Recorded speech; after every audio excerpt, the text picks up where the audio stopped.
लोक कथा। अक्ल बड़ी या भैंस। बहुत समय पहले की बात है।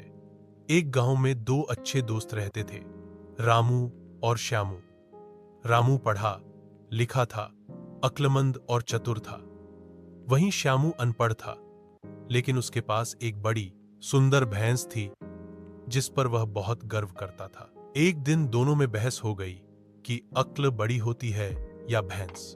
रामू ने कहा, बुद्धि से आदमी कुछ भी कर सकता है, भैंस से ज्यादा जरूरी अक्ल है। श्यामू बोला, मेरी भैंस ही सब कुछ है, दूध देती है, खेत जोतती है, तुम्हारी अक्ल से तो कुछ नहीं होता। बहस बढ़ती गई। आखिरकार दोनों पंचायत में गए।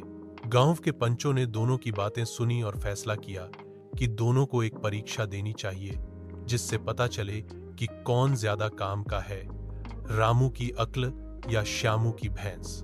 पंचों ने रामू से कहा कि वह बिना किसी मदद के जंगल से कुछ ऐसा लेकर आए जिससे सबको लाभ हो। वहीं श्यामू से कहा गया कि वह अपनी भैंस से ऐसा कुछ करवाए जो सबके काम आए।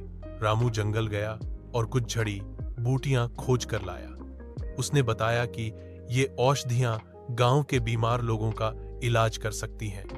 गांव का वैद्य उन झड़ी बूटियों को देखकर बहुत खुश हुआ।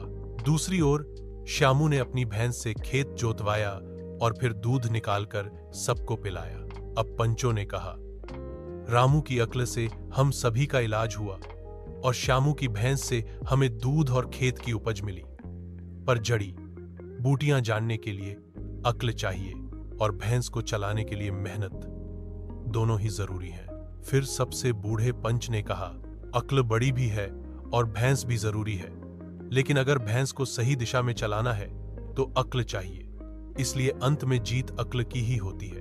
रामू मुस्कुराया और श्यामू ने भी सिर हिलाकर माना।